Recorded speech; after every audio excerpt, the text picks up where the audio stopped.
Hello, first graders, and welcome to another lesson of meeting characters and learning lessons. Did you know that there is power in rereading? Well, you may notice something about a detail on one page, but you may also notice something about the whole book. Today, I want to teach you when readers reread, they notice how parts of the story go together. You might notice that the same kind of things happen again and again, or the way the trouble starts and ends. Well, let's read the next chapter of Iris and Walter and the field trip. Today, we're going to read chapter 4, The Rescue.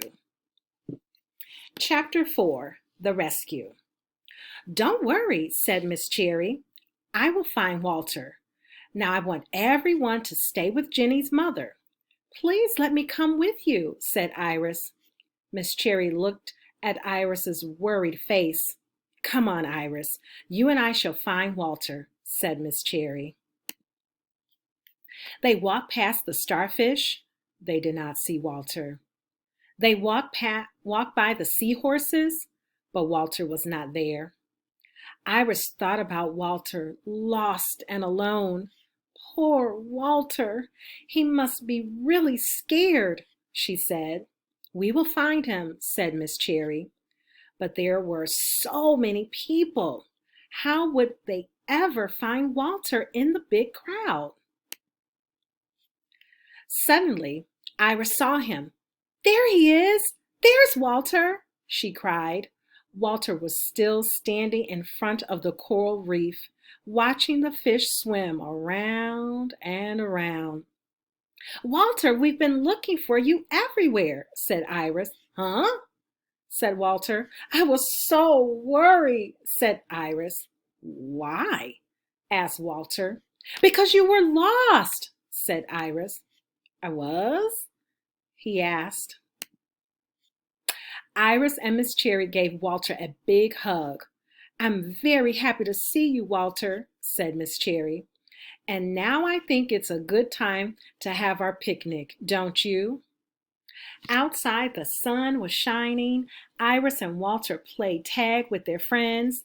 They sat under a tree and shared their lunches. "Time to go," said Miss Cherry.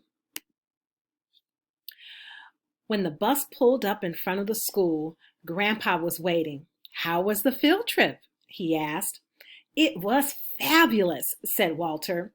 "We saw the angelfish and the hermit crabs." "And Walter got lost," said Iris. "Oh, no," said Grandpa. "But I didn't know I was lost," said Walter. "And I found him," said Iris.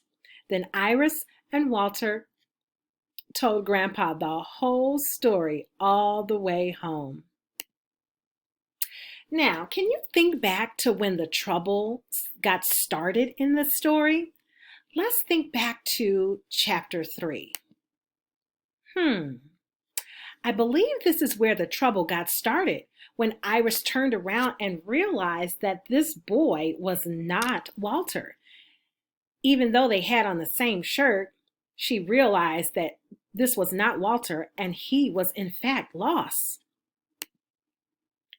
Now, can you think back to when the problem was solved? How did they fix the problem? Oh, here it is. This is when Iris and Miss Cherry went to go look for Walter, and they saw him standing by the coral reef. Now, try this strategy with one of your own books. Remember to connect the parts of the story that go together. After you finish reading your book, go back and mark the pages where the trouble starts and where the trouble ends. For a challenge, take a picture of those pages and send them to your teacher explaining what happened. All right, readers, off you go.